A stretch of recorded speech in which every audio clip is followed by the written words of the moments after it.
Buenos días a todos aquellos que me están escuchando o viendo en este momento. Me llamo Marisol Flores de Los Ángeles, pero en Guanajuato, México, donde resido, soy conocida por todos como Doña Mari de los Tamales. Si alguna vez han tenido la oportunidad de visitar el mercado del jueves aquí en la ciudad, es muy probable que me hayan visto allí, una anciana de 78 años, con el cabello entrecano y siempre cubierto por un colorido rebozo, ofreciendo los tamales que muchos aseguran son los más deliciosos de esta región mexicana. Hoy, tras mucho tiempo de atesorar este relato en mi interior, he decidido compartirlo con ustedes. Hay experiencias que al ser guardadas por tanto tiempo comienzan a corroernos por dentro, y esta historia, que ha permanecido oculta por tanto tiempo, ya casi me ahoga. Nací en 1945 en una humilde casa de adobe, ubicada en el corazón del estado de Guanajuato. Mi padre, Armando, era un hombre muy respetado en la comunidad, dueño de una pequeña tienda, siempre con su sombrero de paja y un cigarro de hoja enrollado en la boca. El hombre con solo una mirada infundía respeto y temor. Pero en el hogar, en cambio, la dinámica era muy distinta. Crecí en una familia donde mi padre ejercía una autoridad absoluta. Mi madre, sumisa y silenciosa, acataba todas sus órdenes. Éramos 6 hermanos, 4 varones y 2 mujeres, siendo yo la menor. Mis hermanos, con libertad, asistían a la escuela y disfrutaban del juego en la calle. Sin embargo, mi hermana Sebastiana y yo, éramos recluidas en el patio. Una niña decente no anda deambulando, solía decir mi padre, con una voz que no admitía discusión, agregando que nosotras debíamos aprender a cuidar la casa, la comida y prepararse para ser esposas. Así mi infancia y juventud transcurrieron bajo la constante vigilancia paterna. En la escuela, solo completé el 4º grado de primaria. Mi padre, al considerar que ya sabía leer y escribir lo suficiente, me retiró. El resto del tiempo lo dedicaba a colaborar con mi madre en las labores domésticas y a aprender las artes culinarias. Por eso supongo que cuando cumplí 17 años y conocí a Gerardo, el flechazo fue instantáneo. Él representó para mí una vía de escape de la opresiva atmósfera que reinaba en la casa de mi padre. Gerardo tenía 25 años, era camionero y acababa de mudarse a nuestra ciudad. Era un hombre apuesto con una sonrisa que iluminaba cualquier rostro y una facilidad de palabra que me cautivaba. Nos conocimos en una kermés de la iglesia, yo estaba sirviendo antojitos y recuerdo perfectamente cuando él se acercó a mi puesto. Me miró fijamente a los ojos y me soltó: la comida debe ser tan bonita como la cocinera. Me sonrojé hasta la raíz del pelo, pero aquel día sentí algo nuevo, un cosquilleo emocionante en el estómago que jamás había experimentado. A partir de entonces, Gerardo comenzó a frecuentar la tienda de mi padre, comprando cosas que ni siquiera necesitaba, solo para verme, creo. Mi padre no tardó en percatarse de sus intenciones, pero no se opuso cuando Gerardo le pidió permiso para cortejarme. De hecho, creo que mi padre hasta se sintió aliviado. Para la familia, el matrimonio de una hija representaba una carga menos en cuanto a la manutención.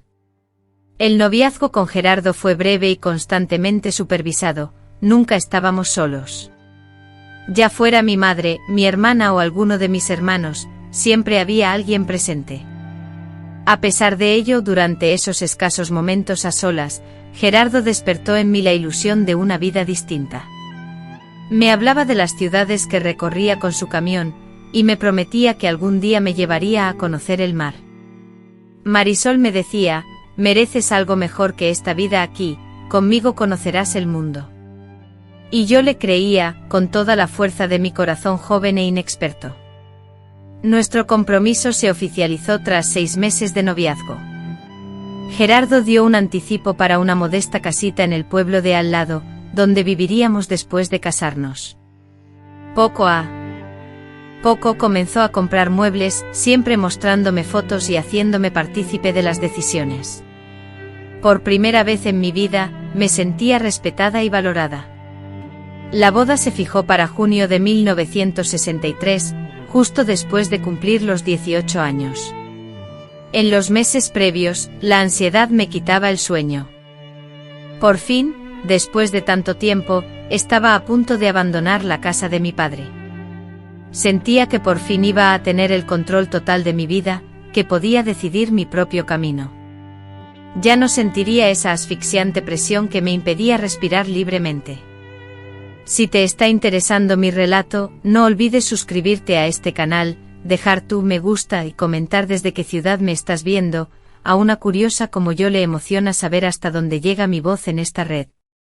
Y hay un sorteo en marcha. Si comentas y sigues el canal, podrías ganar un kit de mis deliciosos tamales, que envío a cualquier rincón de México. Pero volvamos a la historia, que esto apenas comienza a ponerse interesante. Lamentablemente, la noche anterior a la boda se celebró una pequeña reunión en mi casa. No fue nada ostentoso, éramos de pocos recursos, solo una cena íntima con la familia más cercana y algunos vecinos.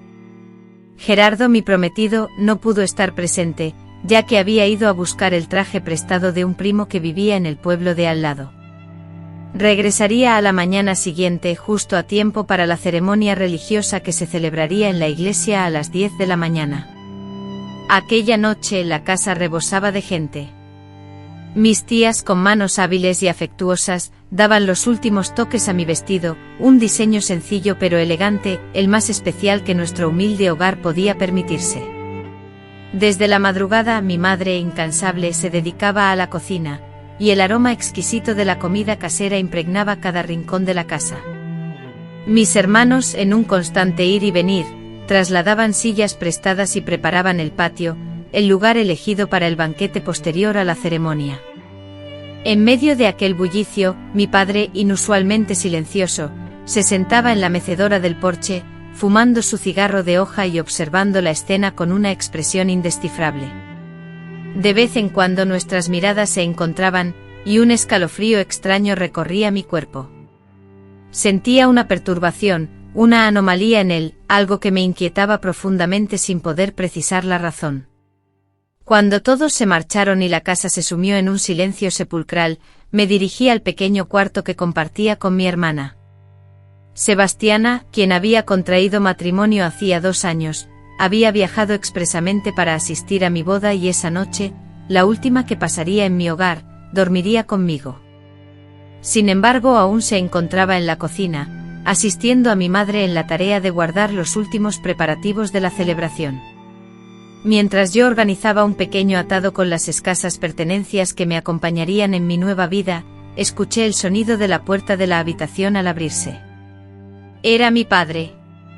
Después de cerrar la puerta tras de sí, se quedó mirándome fijamente en silencio, por lo que me pareció una eternidad. Finalmente, con una voz diferente a la que solía usar, me preguntó: «¿Mañana te vas? ¿Te convertirás en la esposa de otro hombre?» «Sí, papá», respondí en voz baja, sintiendo cierta extrañeza ante aquella inusual conversación. Mi padre, conocido por su parquedad en palabras y por no ser dado a las muestras de cariño o preocupación, se acercó lentamente, se sentó en el borde de la cama donde yo estaba doblando mi ropa, y posó su mano sobre mi hombro, un gesto que me dejó completamente inmóvil. Con la mirada clavada en la mía, una mirada que me obligaba a querer apartarla, pero no podía. Mi padre me preguntó si sabía qué sucedía entre un hombre y una mujer en la noche de bodas. Tartamudeé un sí, papá, sintiendo el ardor subir por mi rostro. Mi madre me había contado algunas cosas, y lo demás lo había escuchado a escondidas de las mujeres casadas mientras lavaban ropa en el río. No lo sabes, susurró con voz ronca. Pero yo te voy a enseñar. Lo que ocurrió en los siguientes minutos es algo que intenté borrar de mi memoria durante décadas, la mano pesada que me tapó la boca para impedir mis gritos, el cuerpo que se abatió sobre él. Mío, el dolor físico y emocional de ser violada por el hombre que se suponía debía protegerme. Las lágrimas silenciosas surcaron mi rostro mientras suplicaba a Dios que aquello acabara pronto. Cuando finalmente terminó, se levantó, se arregló la ropa como si nada hubiera pasado y antes de salir de la habitación, me dijo: «Ahora ya sabes, no harás el ridículo mañana». Permanecí inmóvil en la cama, sintiendo el peso de la parálisis, hasta que escuché el sonido inconfundible de mi hermana llegando. Me apresuré a cubrirme con las sábanas, adoptando la pose de alguien sumido en un profundo sueño, incapaz de confesar a nadie el horror que acababa de vivir. ¿Quién me creería? Mi padre era un hombre respetado, un pilar de la comunidad, un hombre de bien ante los ojos de todos. Y aun si me creyesen que sería de mi futuro Gerardo, mi prometido, aún desearía casarse con una mujer mancillada. La noche se extendió interminable, con los ojos clavados en la oscuridad, el cuerpo lacerado por el dolor y el alma hecha añicos. Al amanecer, me moví como un autómata. Me duché, me vestí, permití que arreglaran mi cabello, y al mirarme en el espejo, vi el reflejo de una extraña, con los ojos vacíos y una sonrisa forzada que intentaba disimular el abismo que me consumía. Caminé hacia el altar como una sonámbula ajena a la realidad. Allí estaba Gerardo, radiante en su traje prestado, con los ojos brillando de felicidad. A mi lado mi padre me conducía, siguiendo la tradición, el mismo hombre que horas antes había destrozado algo esencial en mi interior. Pronunciamos los votos matrimoniales, intercambiamos los anillos, recibimos las bendiciones, pero durante toda la ceremonia, sentí la mirada inquisitiva de mi padre posada sobre mí. La mirada de Gerardo, llena de un conocimiento silencioso, me indicaba que mi vida, aunque yo me fuera, estaría marcada para siempre por su presencia. En la pequeña habitación de nuestra nueva casa, aquella noche Gerardo, con una ternura y respeto que me conmovieron, intentó acercarse a mí, pero la parálisis me invadió. Incapaz de articular palabra, mis lágrimas fluyeron sin control, asustando a Gerardo, quien, preocupado, me preguntó qué sucedía, si había hecho algo mal. Solo estoy nerviosa, mentí sollozando, necesito tiempo. Gerardo, siempre el hombre considerado que era, respetó mis límites. Dormimos tomados de la mano esa primera noche y las siguientes también. Después de casi un mes, logré permitirle que me tocara, aunque cerraba los ojos con fuerza, como si intentara evitar que el rostro de mi padre se superpusiera al suyo. Así, con ese secreto doloroso e inconfesable, comenzó nuestra vida de casados. Él, ajeno a mi tormento, viajaba con frecuencia, ausentándose durante semanas con su camión. Yo sola en casa, luchaba por construir una fachada de normalidad, intentando desesperadamente olvidar. Gradualmente me acostumbré a mi rol como esposa.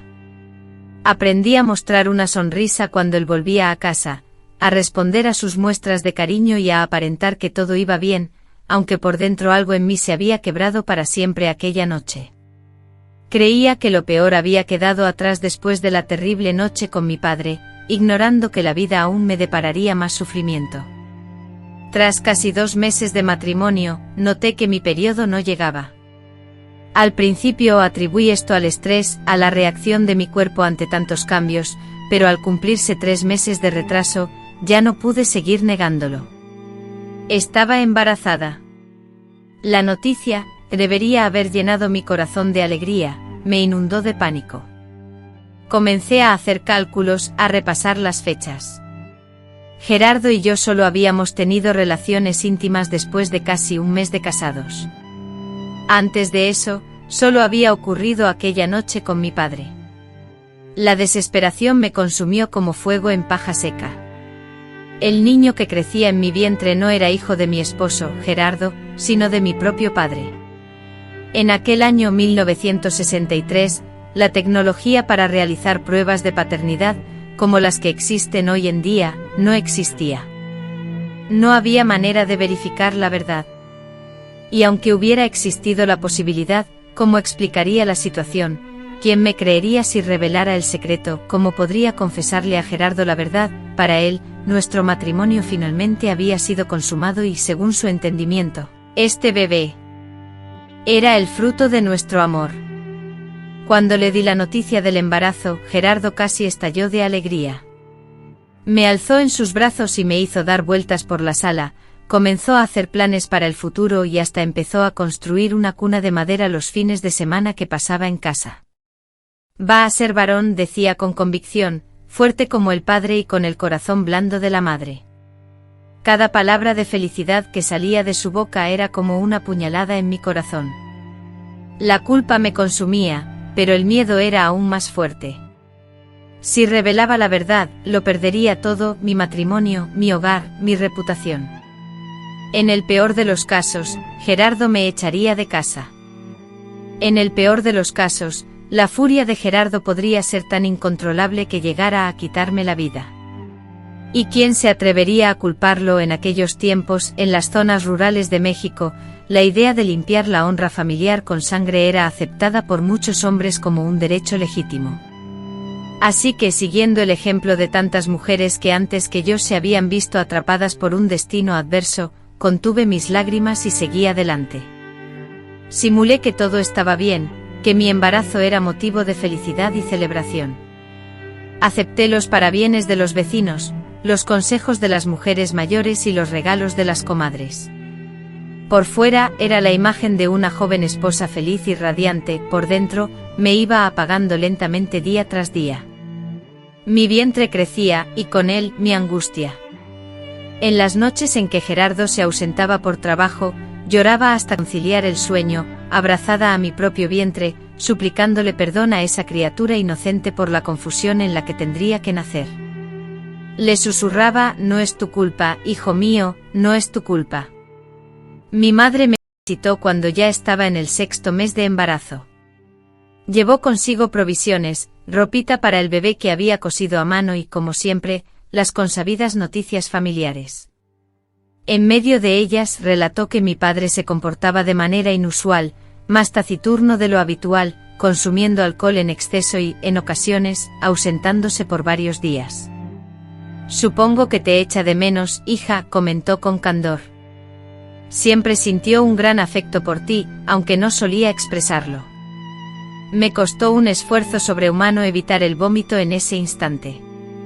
La sola mención de mi padre me producía unas náuseas peores que las propias del embarazo. Cambié de conversación de inmediato, indagando por mis hermanos, por las novedades del pueblo, cualquier cosa que me distrajera de pensar en él. Antes de marcharse, mi madre tomó mis manos entre las suyas y, mirándome fijamente, anunció: tu padre desea venir a conocer a su nieto en cuanto nazca. Nunca lo verbaliza, pero sé que se siente orgulloso. Sentí que la sangre se me congelaba en las venas. No, mamá, respondí con firmeza. Quizás con demasiada firmeza. Preferiría esperar a que el bebé sea un poco más mayor.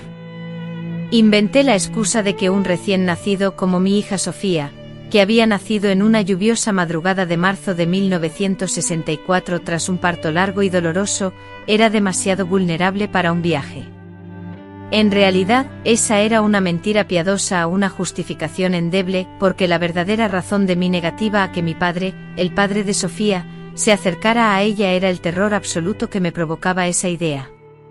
Me negaría a permitirle siquiera una mirada a mi hija, incluso si eso significaba escapar hasta el confín del mundo. Recordaba el parto, 20 horas de sufrimiento sin fin. Gerardo, el padre, no había llegado a tiempo, y fue la vecina, doña Silda, una partera experimentada, quien me asistió. Pero cuando finalmente oí el llanto de Sofía y doña Silda me la entregó, ensangrentada y perfecta, algo inesperado sucedió en mi interior. Anticipaba sentir rechazo, repulsión, incluso por esa niña que llevaba la sangre de mi verdugo, pero lo que sentí fue un amor inmenso, desbordante, que apenas podía contener en mi pecho. Observé su rostro rojo y arrugado, y solo vi a mi hija. No la hija que mi padre engendró ni la prueba de sufrimiento que mi vida ha sido, sino mi propia hija, producto de mi carne y sangre. Es una niña hermosa y fuerte, dijo doña Silda, secando el sudor de mi frente. ¿Cómo la vas a llamar?, me preguntó. Sofía, respondí sin dudarlo. Era el nombre de mi abuela materna, la única que me brindó amor genuino durante mi infancia. Sofía, que simbolizaba sabiduría, y yo anhelaba que mi hija poseyera esa sabiduría para sobrellevar el legado de sangre que corría por sus venas, aunque desconociera su existencia. Gerardo llegó 2 días después, extenuado por el viaje que interrumpió. Al enterarse del nacimiento, entró en la habitación donde yo amamantaba a Sofía.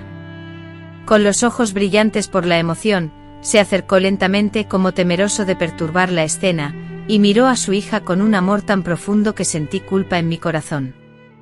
«Es perfecta», susurró acariciando con su dedo la diminuta manita de Sofía. «Igualita a ti, Marisol». Agradecía a Dios en ese momento que Sofía no se asemejara en nada a mi padre. Tenía mis rasgos, mis ojos, mi nariz. Nada en su aspecto revelaba su procedencia. Era como un pequeño milagro, un rayo de esperanza en medio de la difícil situación. Durante los primeros meses, la llegada de Sofía implicó una adaptación. Gerardo, mi pareja, logró disminuir sus viajes laborales, pasando más tiempo en casa para ayudarme. Era un padre ejemplar, cambiaba pañales sin protestar y se levantaba incluso en la madrugada cuando la bebé lloraba. Le cantaba canciones de cuna con una voz desafinada, pero llena de cariño. Al observar esas escenas, a menudo me sorprendía pensando que, a pesar de las circunstancias, Sofía tenía suerte. Podría no llegar a conocer a su padre biológico, y eso era una bendición, pero tenía un verdadero padre, un hombre que la amaba sin reservas. Cuando Sofía cumplió 6 meses, recibí la visita que tanto temía. Mi padre apareció inesperadamente. Una tarde, mientras Gerardo estaba concentrado en su trabajo, abrí la puerta y lo vi, él con el mismo sombrero de paja descolorido y el mismo cigarro colgando de la comisura de la boca, aunque esta vez las arrugas surcaban su rostro y las canas plateaban su cabello más de lo que yo recordaba. «Vine a conocer a mi nieta», dijo con voz ronca, como si su presencia fuera lo más natural del mundo. Me quedé petrificada en el umbral, incapaz de invitarlo a pasar, pero tampoco capaz de pedirle que se marchara. Sofía, mi hija, dormía plácidamente en su cuna improvisada en la sala. Justo en ese instante el llanto agudo de Sofía rompió el silencio, como una señal providencial, una excusa perfecta para alejarme de él. Dándole la espalda, corrí a atenderla, murmurando algo ininteligible. Tomé a Sofía en mis brazos, abrazándola con fuerza contra mi pecho, como si con ese gesto pudiera protegerla de cualquier peligro. Cuando me volví, mi padre ya había entrado en la casa y cerrado la puerta tras de sí. Se encontraba parado en medio de la sala, observándome fijamente con Sofía en mis brazos. «Déjame verla», me pidió, dando un paso vacilante hacia mí. No respondí, instintivamente retrocediendo. La palabra, rotunda e irrevocable, escapó de mi boca antes de que pudiera siquiera procesar el pensamiento. Él, atónito ante mi rotunda negativa, frunció el ceño. Jamás en toda mi vida le había desobedecido, nunca le había negado nada. «¿Qué ocurre, Marisol?», preguntó con un tono de sorpresa y curiosidad. «¿Por qué actúas así? Solo quiero ver a mi nieta». Con la voz temblorosa pero con la firmeza de un juramento, respondí: «Ella no es tu nieta. No es nada tuyo». En ese instante la comprensión se dibujó en su rostro, como un relámpago que ilumina la oscuridad. Comprendió que yo sabía la verdad, que Sofía era su hija, no su nieta. Su rostro se contrajo, sus ojos, hasta ahora familiares, se transformaron en un gélido abismo. «Mide tus palabras, muchacha», amenazó en un susurro amenazante. «Hay secretos que es mejor mantener sepultados». Sintiendo mis piernas flaquear, pero aferrándome a la postura erguida, imploré: «Lárgate, vete y no vuelvas jamás, no te quiero cerca de mi hija, nunca más». Me clavó la mirada, evaluando por un instante si merecía la pena insistir en su petición. Finalmente se colocó el sombrero sobre la cabeza y se dirigió hacia la puerta, deteniéndose justo antes de cruzar el umbral para volver a mirarme. «Marisol, siempre debes obedecer a tu padre, no lo olvides». Después de que se marchó, me desplomé en el suelo, todavía abrazada a Sofía, y rompí a llorar como nunca antes lo había hecho. Mis lágrimas eran una mezcla de terror, furia y un fugaz sentimiento de alivio. Sabía que él no se daría por vencido fácilmente. Hombres como mi padre no aceptan un no de una mujer, mucho menos de su propia hija. Cuando Gerardo llegó esa noche, se percató de inmediato de que algo iba mal. Estaba pálida, nerviosa, observando constantemente por la ventana. «¿Qué ocurre, Mari?», preguntó con preocupación. «Parece que has visto». Un fantasma. Estuve a punto de contárselo todo en ese instante. Estuve a punto de abrir mi corazón y liberar todo el veneno que me consumía por dentro, pero el miedo fue más fuerte. El miedo a perder a Gerardo, el miedo a perder a Sofía, el miedo a destruir la familia que estábamos construyendo. No es nada, mentí, solo estoy cansada. Esa noche no pude conciliar el sueño. Cada sonido me hacía sobresaltar, imaginando a mi padre irrumpiendo en nuestra casa. Durante los días posteriores, me sentía constantemente en estado de alerta y ansiedad.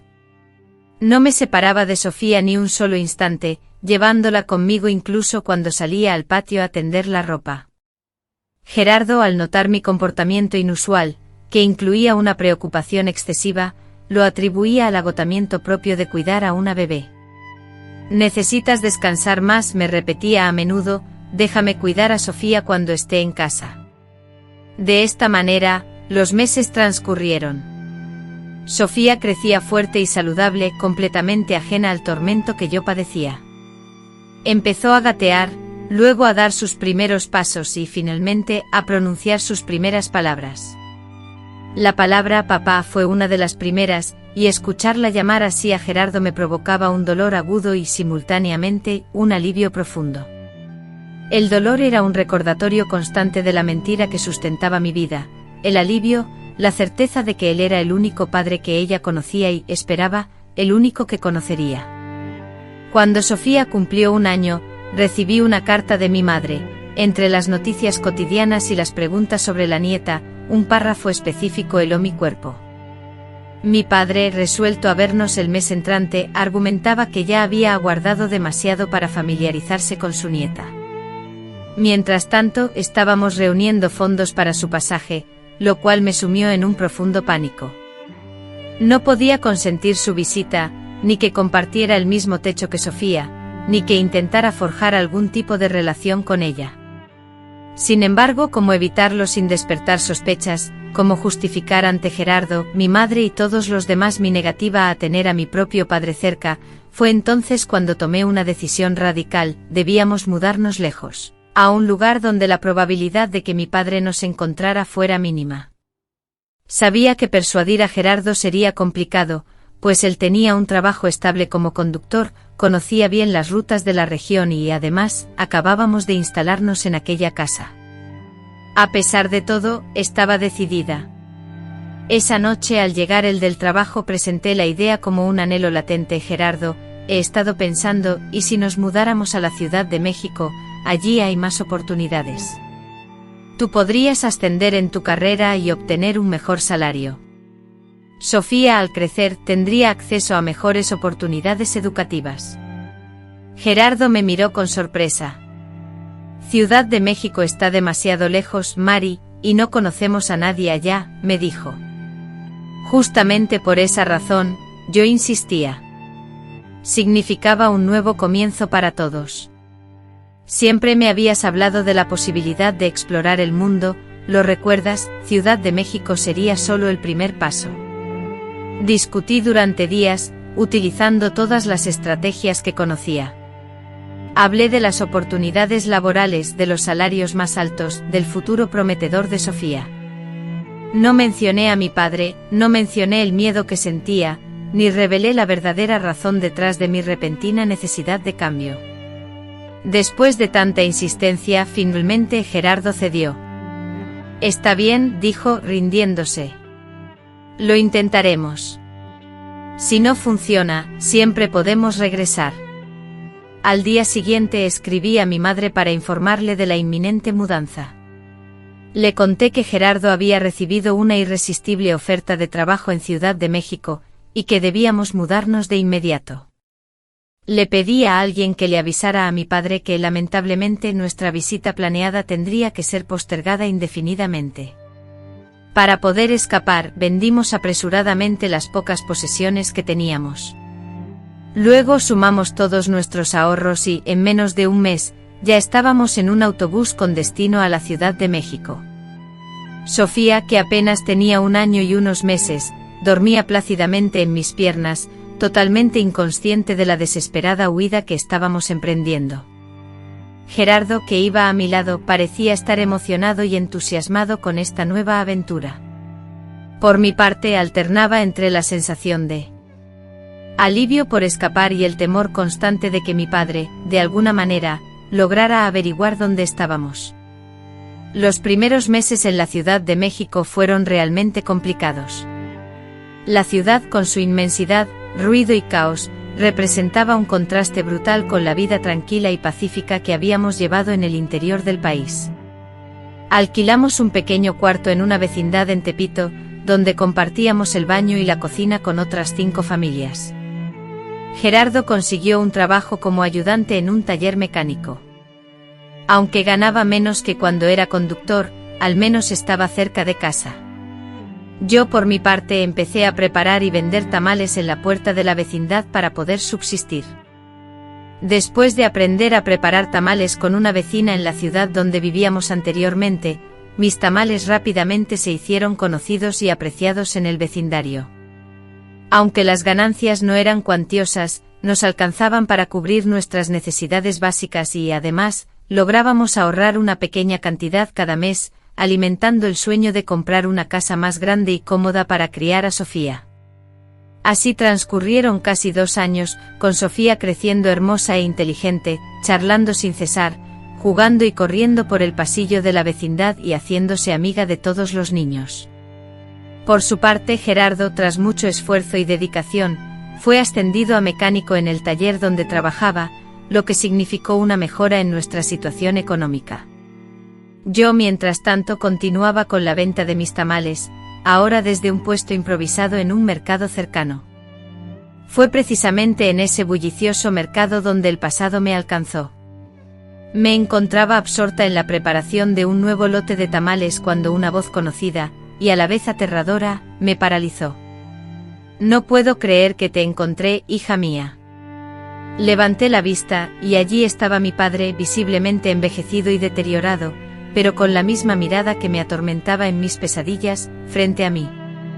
¿Cómo logré articular con la voz temblorosa? «¿Cómo me encontraste?», pregunté, mi voz apenas un susurro. «No fue sencillo», contestó con una sonrisa que no llegaba a sus ojos, una mueca que solo reflejaba frialdad. «Pero un padre siempre encuentra a su hija, sin importar cuán lejos se esconda», pensé con amargura. Después supe que había reconstruido un camino de migajas, cartas de mi madre, llenas de vagos indicios sobre nuestro paradero, charlas con conocidos que tenían familiares en Ciudad de México. Un rastreo minucioso y perseverante que se extendió por casi 2 años, y ahora, estaba aquí, frente a mí, como una pesadilla que se hacía realidad a plena luz del día. «¿Qué quieres?», pregunté, escudriñando el entorno para confirmar que Sofía no estuviera cerca. Usualmente se quedaba con la vecina mientras yo trabajaba en el mercado, pero a veces me visitaba. «Ver a mi nieta», respondió sin más, con la naturalidad de quien pide un vaso de agua. O debería decir, ver a mi hija. La sangre se me heló en las venas. Era la primera vez que confesaba abiertamente, confirmando algo que yo ya sospechaba, pero que aún me esforzaba por negar internamente.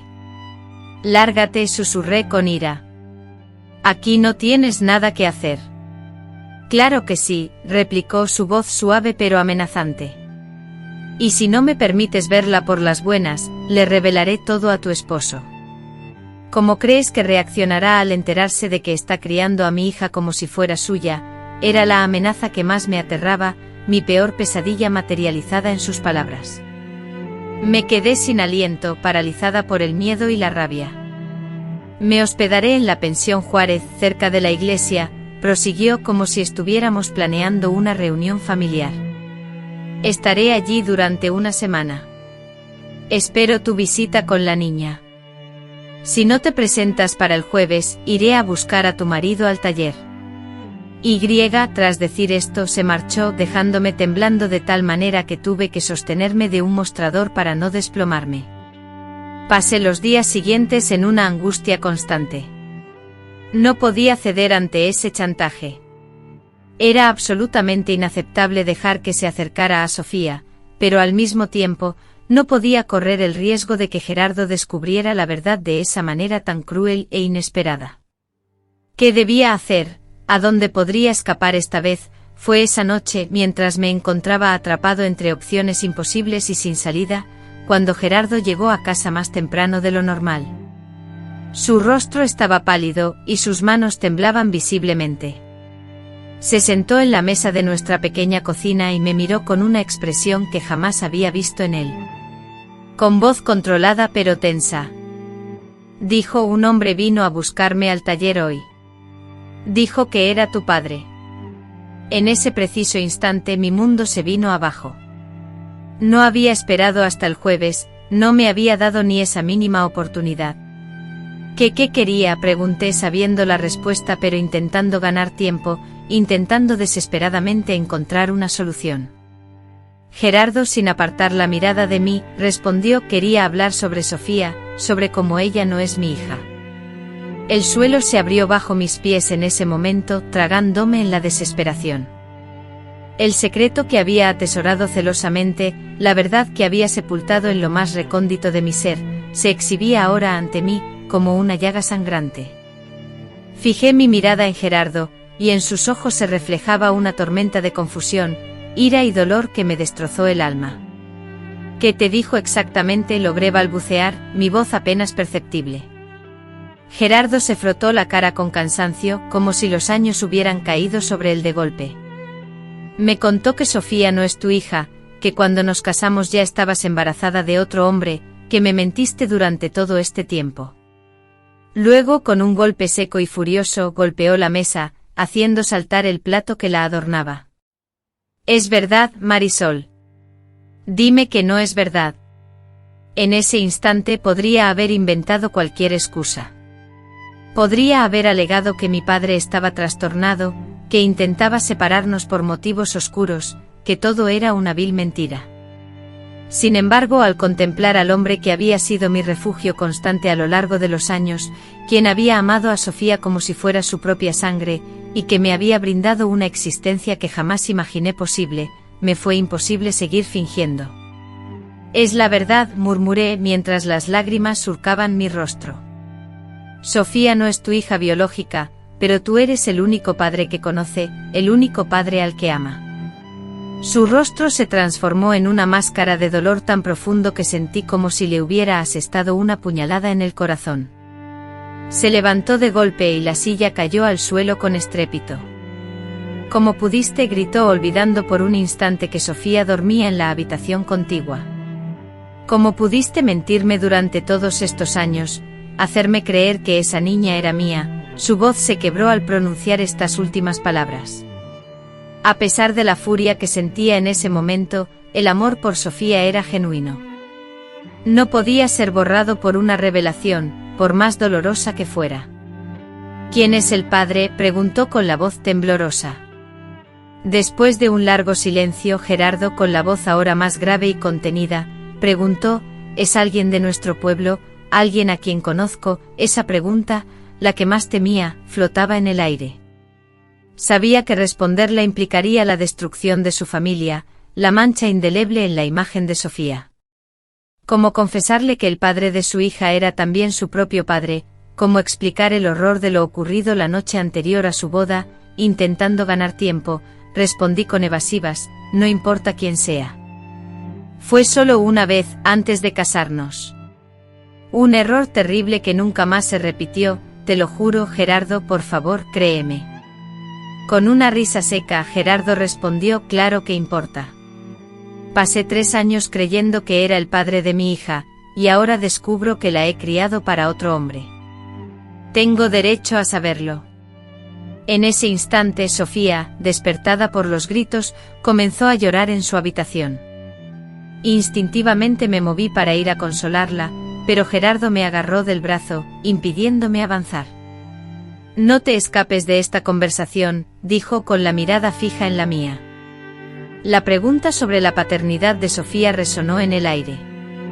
En ese momento el llanto de Sofía, agudizado por la situación, se intensificó, llamando desesperadamente: mamá, papá. Con su voz infantil, capaz de enternecer a cualquiera, la expresión de Gerardo se transformó visiblemente al escuchar el llamado. Por un breve instante la ira que lo embargaba dio paso a una profunda tristeza.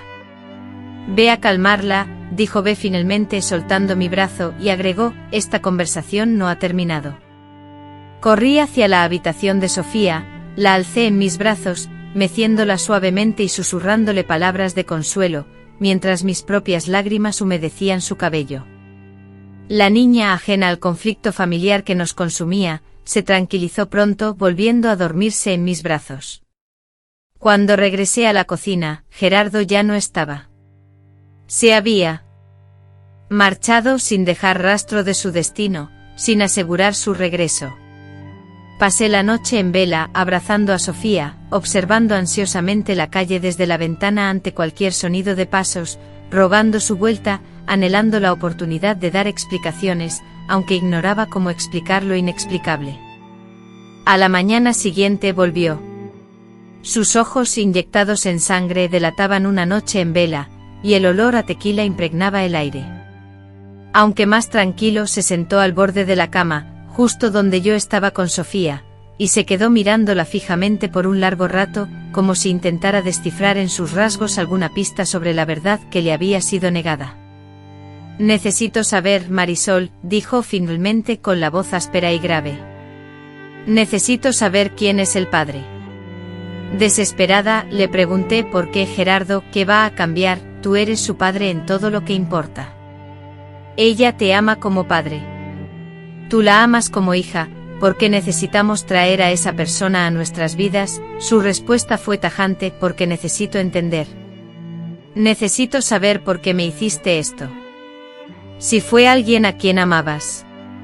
«Sí fue». Se interrumpió abruptamente. Una nueva sospecha se dibujó en sus ojos y la formuló con vehemencia: «¿Alguien te forzó?». La pregunta, cargada de incertidumbre y temor, quedó suspendida en el aire, pesada como el plomo. Era la primera vez que alguien expresaba con palabras lo que había sucedido. Sin entender del todo por qué, sentí una liberación interna repentina, como si una barrera se hubiera derrumbado dentro de mí, y antes de poder procesar lo que estaba pasando, las palabras comenzaron a fluir entre sollozos. «Sí», confesé, estrechando a Sofía en un abrazo desesperado, como si pudiera protegerla de la terrible verdad. «Sí, fue contra mi voluntad». En la víspera de nuestra boda, vi el rostro de Gerardo transformarse, la ira se disipó, dando paso a la sorpresa, luego a la comprensión y finalmente a una compasión que no imaginé que podría sentir tan pronto. «¿Quién?», preguntó, su voz ahora un susurro tenso. «¿Quién te hizo eso, Mari?». Bajé la mirada, incapaz de sostener su mirada mientras pronunciaba las palabras. «Mi padre», susurré tan débilmente que tuvo que inclinarse para oírme. «Fue mi padre». El silencio que siguió fue el más largo y pesado de toda mi vida. Cuando finalmente reuní el valor para mirar a Gerardo, vi en su rostro una expresión que nunca olvidaría, una mezcla de horror, asco y una furia tan intensa que me aterrorizó. «Tu padre», repitió como si no pudiera creer lo que acababa de escuchar. «Fue mi propio padre quien me causó esto, y luego vino aquí para ver a Sofía». Asentí, sintiéndome incapaz de pronunciar más palabras. Toda la historia que había mantenido sepultada durante 3 largos años comenzó a fluir, la noche anterior a mi boda, el miedo que me paralizó y me impidió revelar la verdad, el descubrimiento de mi embarazo, la visita de mi padre, mi huida precipitada a Ciudad de México y ahora, finalmente, su reaparición.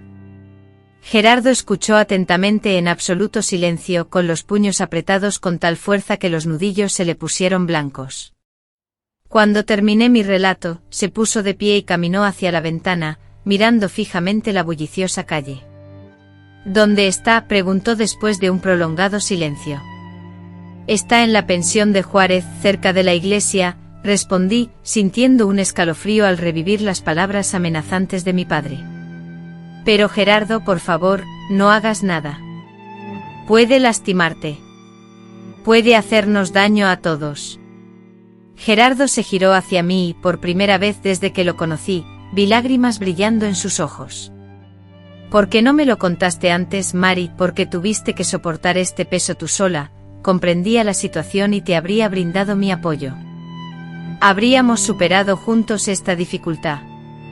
Sin embargo, el miedo me paralizó y confesé con dificultad, las lágrimas inundando mis ojos.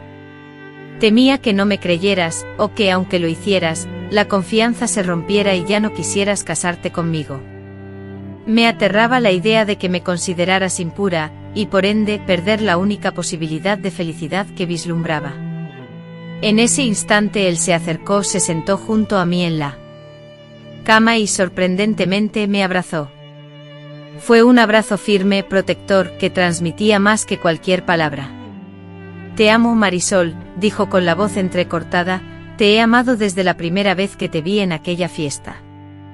Nada de lo que tu padre hizo cambia eso. Luego dirigió su mirada a nuestra hija Sofía, que dormía plácidamente entre nosotros y añadió, Sofía es mi hija. No importa cómo llegó al mundo, ella es mi hija, aquí, y señaló su corazón. En ese instante, tras 3 años de angustia, sentí que podía respirar con normalidad, pues el peso del secreto se había desvanecido y, a pesar de la tormenta que aún debíamos enfrentar, vislumbré una luz de esperanza. Con voz temblorosa, pregunté, ¿qué haremos ahora? Gerardo, con una firmeza inquebrantable en su voz, me respondió, lo primero es asegurarme de que tu padre nunca más se acerque a ti y a Sofía. Después comenzaremos de nuevo, posiblemente en otro lugar, lejos de todos, donde Sofía pueda crecer sin esta amenaza. Alarmada, repliqué, ¿y qué harás con mi padre? Él es peligroso, Gerardo. No quiero que te hagas daño por nosotros. Gerardo aseguró con convicción, no me haré daño, te lo garantizo, y tampoco haré nada imprudente. Pero él necesita entender que no puede acercarse a mi familia. Poco después Gerardo se marchó anunciando que iría a hablar con mi padre, a dejar las cosas claras. Me quedé en casa, presa del pánico, mi mente asaltada por terribles escenarios, y si mi padre lastimaba a Gerardo, y si llamaba a la policía e inventaba una historia, y si Gerardo perdía el control y terminaba en la cárcel, las horas se hicieron eternas. Sofía, ajena a todo el drama, se despertó, jugó y comió con alegría. Al contemplarla con su mirada tan inocente y rebosante de vida, me asombraba cómo esa pureza podía haber surgido de un acto tan horrendo. Era un recordatorio constante de que incluso en las circunstancias más sombrías, la vida se abría paso y florecía. Al caer la tarde, Gerardo regresó. Se le veía agotado, pero irradiaba una extraña sensación de tranquilidad. No presentaba marcas de pelea ni olía a alcohol. Se sentó a mi lado en la cama y tomó mis manos entre las suyas. Está hecho, dijo con simplicidad. Él no las molestará más. Asustada, pregunté qué hiciste. Hablé con él. Le dejé claro que sé toda la verdad, que Sofía es mi hija ante la ley y ante Dios, y que si intentaba acercarse a ustedes de nuevo, iría a la policía y revelaría todo. Sé que después de tanto tiempo sería difícil probarlo, pero el escándalo bastaría para destruir su reputación en este pueblo. Es lo que más temen hombres como él, perder la máscara de respetabilidad. Y así, de esa manera, lo aceptó tan fácilmente. Gerardo esbozó una sonrisa triste. No fue fácil. Al principio mi padre negó cualquier implicación en lo sucedido. Luego intentó intimidarme con amenazas veladas, pero no me asusté. Después ofreció dinero intentando comprar mi silencio, pero tampoco funcionó. Finalmente, al darse cuenta de que no me amedrentaba y de que no me doblegaría, cedió.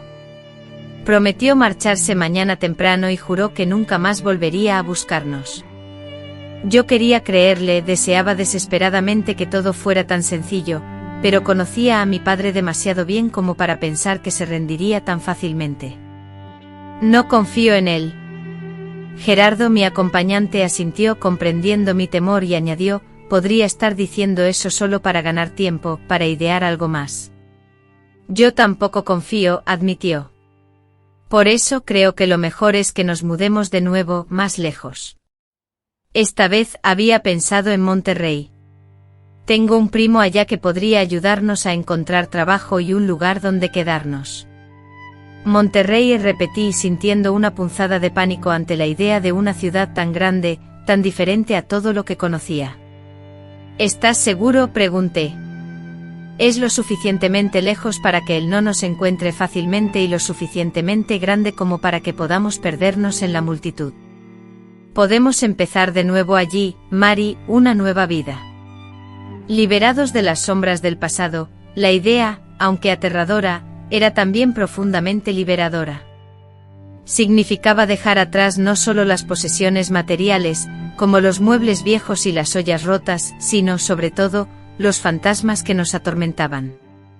Significaba tener una verdadera oportunidad de ser felices, de criar a Sofía sin el miedo constante que nos atenazaba, y de vivir plenamente el amor que sentíamos, sin la opresión de esa oscura nube que nos envolvía.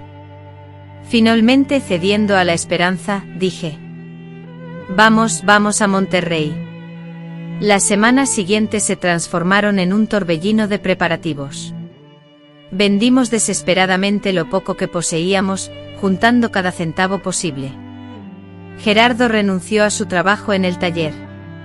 Yo escribí una última y escueta carta a mi madre, solo informándole que nos mudábamos de nuevo, sin revelar nuestro destino, y rogándole que no intentara localizarnos. Aunque desgarrador, romper esos últimos lazos era imprescindible para nuestra seguridad.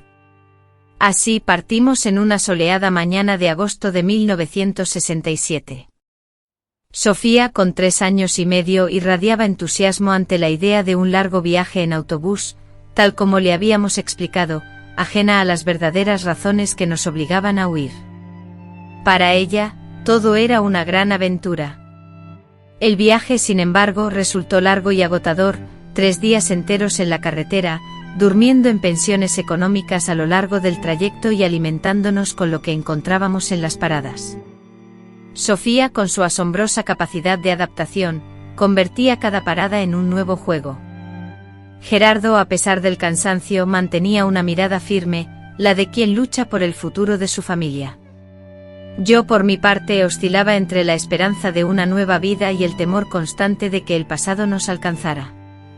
Cada vez que el autobús se detenía, miraba con aprensión por la ventana, temiendo ver a mi padre entre los pasajeros que abordaban. Cada mirada prolongada de un desconocido me producía un escalofrío, la sospecha de que fuera alguien enviado por él para rastrearnos. Finalmente llegamos a Monterrey una tarde sofocante. La inmensidad de la ciudad, con sus rascacielos imponentes y calles bulliciosas repletas de automóviles, autobuses y una marea incesante de personas, contrastaba abruptamente con el ambiente de las ciudades más pequeñas a las que estábamos acostumbrados. En la estación de autobuses nos esperaba Osvaldo, el primo de Gerardo, quien nos había conseguido un pequeño cuarto en una vecindad ubicada en el barrio de Independencia, al sur de la ciudad, y un trabajo de ayudante para Gerardo en el taller donde él mismo trabajaba. No es mucho, pero es un comienzo, nos dijo Osvaldo mientras nos guiaba hacia nuestro nuevo hogar. El cuartito, en realidad, era diminuto, solo cabía la cama de matrimonio y un colchón en el suelo para Sofía. El baño y la cocina, improvisada en el pasillo, eran compartidos con otras 3 familias, pero a pesar de su precariedad, era nuestro, era seguro y representaba un nuevo comienzo. Gerardo comenzó a trabajar al día siguiente mientras que yo, después de explorar los alrededores durante varios días, llegué a la conclusión de que allí no sería viable vender tamales. En el centro de México, la gastronomía no era tan conocida, y ya había una gran cantidad de puestos callejeros compitiendo. Era evidente que debía cambiar mi estrategia. Con la ayuda de una vecina, aprendí a preparar gorditas y tacos, platillos muy apreciados en la ciudad. No tardé en establecer un modesto puesto en el mercado del barrio, donde, para mi asombro, mis gorditas y tacos tuvieron tanto éxito como mis tamales en Guanajuato. Sofía, con casi 4 años, me acompañaba asistiendo en todo lo que una niña de su edad podía hacer, sonriendo a los clientes, inventando cuentos y cautivándolos con su alegría. El tiempo transcurrió, y poco a poco fuimos estableciendo nuestra vida en esa gran y bulliciosa ciudad. Gerardo fue ascendido en el taller, obteniendo un salario que nos permitió rentar un apartamento más decente, aunque pequeño, pero solo para nosotros, sin tener que compartir el baño. Sofía empezó a ir a una escuela pública cercana, donde pronto sobresalió por su inteligencia y su facilidad para hacer amigos. Continué manejando mi negocio de antojitos, un emprendimiento que con el tiempo se expandió y ganó reconocimiento en el vecindario. Empecé a recibir encargos para fiestas y eventos, lo que impulsó considerablemente nuestros ingresos. Por primera vez en mi vida, experimentamos una sensación de seguridad financiera, una estabilidad que antes nos era ajena. El recuerdo constante de mi padre, esa sombra que siempre me acechaba, se desvaneció paulatinamente. Ya no miraba con recelo a cada persona que encontraba en la calle. Dejé de despertarme sobresaltada en mitad de la noche, creyendo escuchar su voz resonando en el silencio. La distancia y el paso del tiempo fueron erigiendo una barrera, aunque delicada, que nos resguardaba de aquellos dolorosos recuerdos. Gerardo y yo, por nuestra parte, reconstruimos nuestra relación. La revelación sobre Sofía había dejado heridas, era inevitable, pero él cumplió su promesa.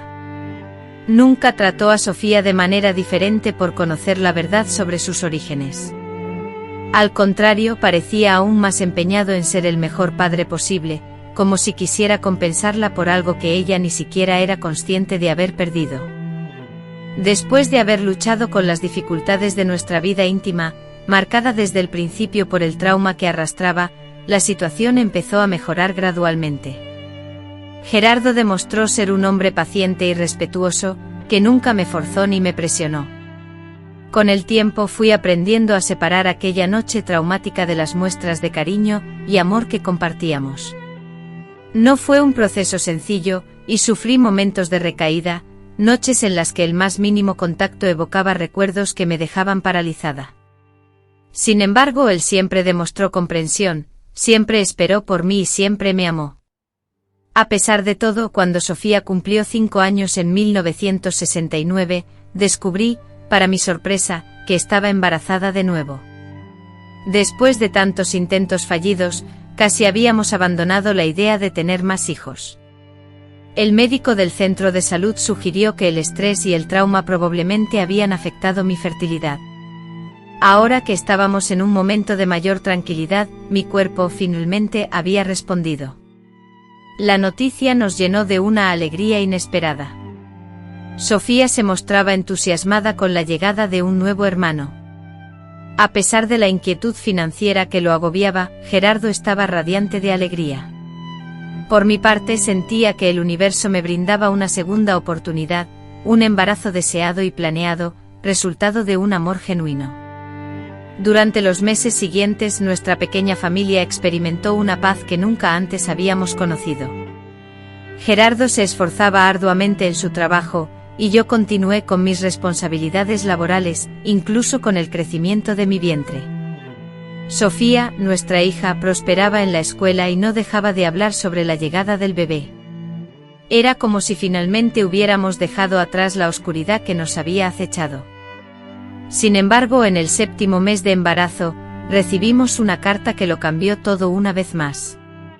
Era de mi madre, la primera en casi 2 años, desde que nos mudamos a Monterrey. Desconocía cómo había conseguido nuestra dirección, sospechaba que Osvaldo, el primo de Gerardo, pudo haber dado alguna pista, incluso sin conocer la verdad completa. Con las manos temblorosas, abrí el sobre.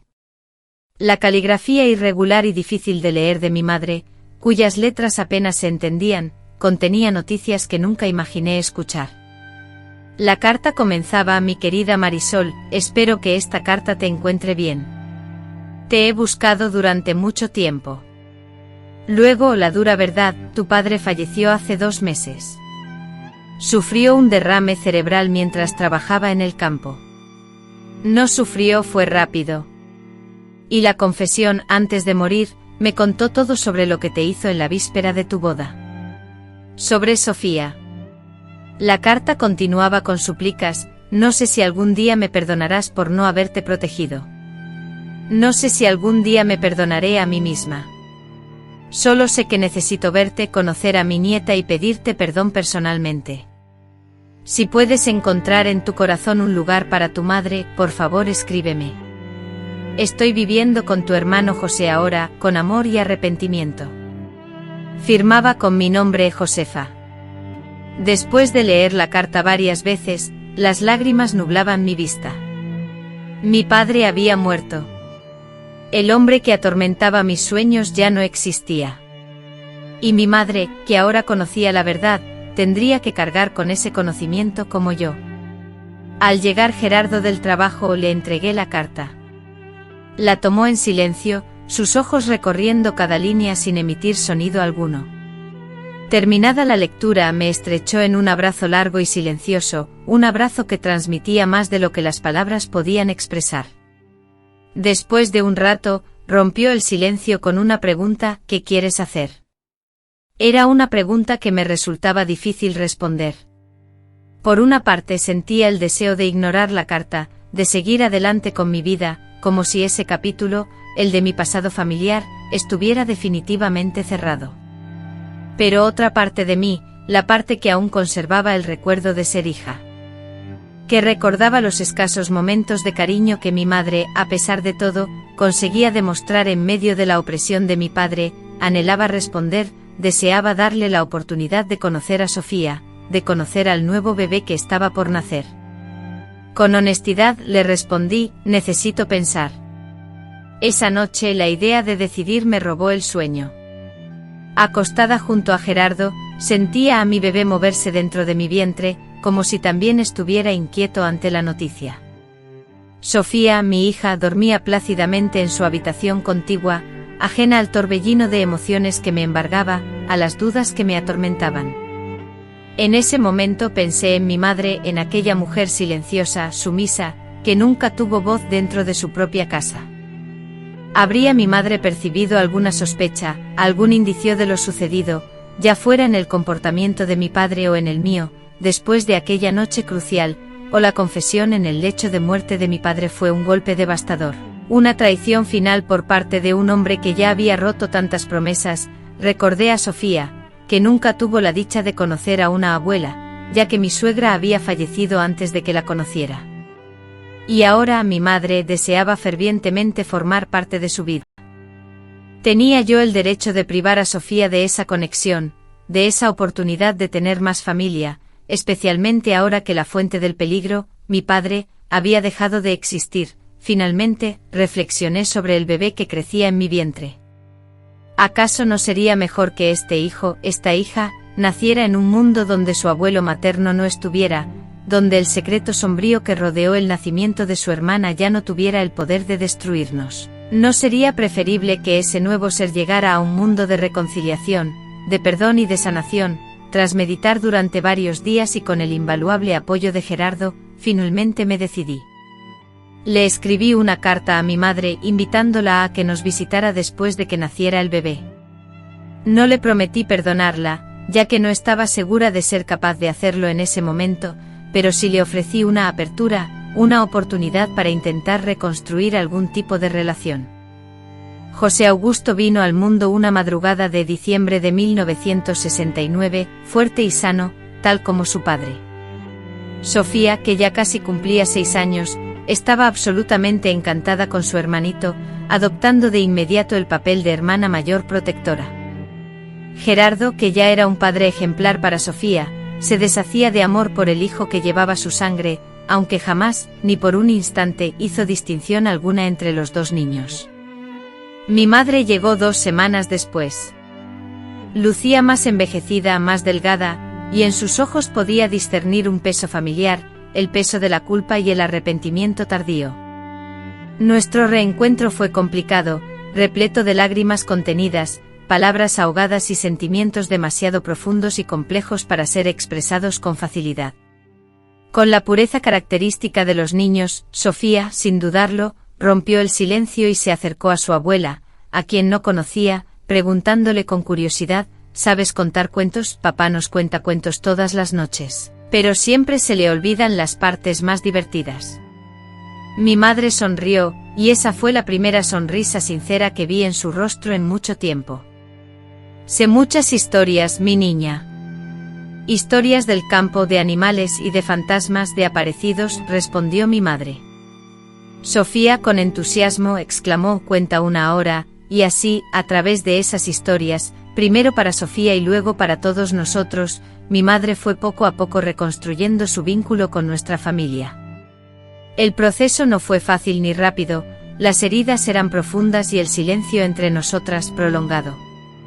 Pero con el tiempo, tras muchas visitas, mi madre decidió mudarse a Monterrey, a un pequeño departamento cercano al nuestro. Juntas, logramos reconstruir una relación similar a la de madre e hija. Nunca abordamos directamente el tema de lo que mi padre había hecho. Un asunto delicado, un secreto que nos rondaba constantemente, se mantenía oculto entre nosotras, aunque lo sentíamos presente en cada conversación, en cada silencio. Quizás era preferible así, pues ciertas realidades resultan demasiado dolorosas para expresarlas con palabras, incluso entre personas que compartían el sufrimiento. El tiempo avanzaba implacable. Sofía se transformó en una adolescente inteligente y ambiciosa, centrada en sus estudios y decidida a construir un futuro prometedor. José, por su parte, siguiendo los pasos de su padre, se sumergió en el mundo de los automóviles desde niño, colaborando en el taller mecánico que Gerardo, tras años de ahorro y esfuerzo, finalmente logró establecer. Nuestra vida no era perfecta, experimentamos apuros económicos, problemas de salud y las típicas discusiones familiares. Sin embargo, poseíamos algo que durante mucho tiempo creí que nunca tendría: la paz. La tranquilidad de vivir sin temor, sin secretos asfixiantes, sin la constante amenaza de un pasado que pendía sobre nosotros, listo para derrumbarlo todo en cualquier instante. Sofía, sin saberlo, desconocía la verdad sobre su origen. Fue una decisión deliberada que Gerardo y yo tomamos en conjunto. ¿De qué le serviría a Sofía saber la verdad? ¿Qué propósito tendría revelarle un secreto que solo añadiría una carga innecesaria a su ya feliz existencia? Gerardo, su padre en todos los aspectos importantes, en el amor incondicional, en la entrega total y en la presencia constante, era el único padre que contaba. La verdad sobre su origen biológico era un detalle oscuro, irrelevante, que no debía empañar su vida. Mi madre, que al principio creía que Sofía tenía derecho a conocer su verdadera historia, con el tiempo cambió de opinión y se sumó a nuestra decisión de mantener el secreto. «Es una niña feliz», dijo una vez, mientras observaba a Sofía jugar con José en el pequeño patio del apartamento de planta baja al que nos habíamos mudado. «Tu padre ya le hizo demasiado daño a esta familia, no necesita seguir haciéndolo, ni siquiera después de muerto». Y así seguimos adelante construyendo una vida que, aunque no era extraordinaria a los ojos del mundo, era valiosa y preciosa para nosotros, una vida edificada sobre las cenizas de un pasado doloroso, pero que florecía, quizás extrañamente, gracias a todo lo que habíamos vivido. El tiempo transcurría, semejante a un río que fluye incesante, unas veces manso y sereno, otras embravecido por las tormentas, pero siempre avanzando. Sofía, nuestra hija, se desarrolló hasta convertirse en una joven agraciada, brillante estudiante y poseedora de una gran determinación. Con un esfuerzo considerable y múltiples sacrificios, logramos que fuera admitida en la Facultad de Enfermería en 1987. Fue la primera en nuestra familia en acceder a estudios universitarios, y el orgullo que experimentamos desbordaba nuestros corazones. José, nuestro hijo menor, siguiendo el ejemplo de su padre, se transformó en un mecánico habilidoso. A la edad de 18 años, ya era el colaborador más importante de Gerardo en el taller, que ahora había prosperado y daba empleo a 3 personas adicionales. Nuestra vida había alcanzado un equilibrio que, tras todas las dificultades superadas, jamás imaginé posible. Éramos dueños de una casa, modesta pero acogedora, situada en un barrio humilde en la zona sur de Monterrey. Mi negocio de antojitos se había transformado en un pequeño restaurante de comida tradicional, llamado El Sabor de México, que gozaba de buena reputación en la comunidad. Mi madre, ahora de edad avanzada pero con la mente aún clara, residía en nuestro hogar desde que una afección cardíaca le dificultó la vida en solitario. Llevábamos una vida plena, una existencia que me impulsaba a dar gracias a Dios diariamente por la fortaleza que me brindaba para superar obstáculos y edificar algo valioso a partir de las dificultades. El misterio sobre la verdadera identidad de Sofía permanecía oculto, siendo conocido únicamente por mí, Gerardo y mi madre. Cuidábamos celosamente este secreto para que Sofía pudiera vivir sin esa carga, o al menos eso creíamos. Fue durante una noche de septiembre de 1991 cuando nuestro mundo, construido con esmero, comenzó a desmoronarse. Sofía, con 25 años, había concluido sus estudios universitarios y ejercía como enfermera en un hospital público. Estaba comprometida con Lucas, un médico a quien conoció durante sus prácticas profesionales. Lucas era un joven de buena familia y orígenes humildes, al igual que los nuestros, que la trataba con afecto y consideración. La boda estaba programada para diciembre de ese mismo año. Nos encontrábamos reunidos en el salón, tras la cena dominical, una tradición que observábamos fielmente. Mientras Gerardo y José debatían acaloradamente sobre el último partido de fútbol, mi madre, sumida en su habitual siesta, se mecía suavemente en el sillón. Yo, por mi parte, cosía meticulosamente los últimos detalles del vestido de novia que estábamos confeccionando para ahorrar algo de dinero. Sofía, ensimismada, giraba su anillo de compromiso entre los dedos, con la mirada perdida en un punto lejano, una actitud inusual en ella, que siempre se caracterizaba por su energía y alegría. Preocupada, le pregunté: ¿todo bien, hija? Ella alzó la vista, y la expresión en sus ojos me heló la sangre, una combinación inquietante de miedo, confusión y una determinación silenciosa que me transportó a mis propios años de juventud, a los momentos en que yo también combatía mis propios fantasmas. «Necesito hablar con ustedes», anunció su voz, inesperadamente firme, contrastando con la fragilidad que emanaba de su mirada. La forma en que pronunció esas palabras, la seriedad que las acompañaba, provocó un silencio sepulcral en la habitación. Mi madre, repentinamente despierta, se incorporó en el sillón, dejando atrás su somnolencia. Gerardo apagó de inmediato la televisión y José, dejando a un lado su revista de coches, cerró la revista.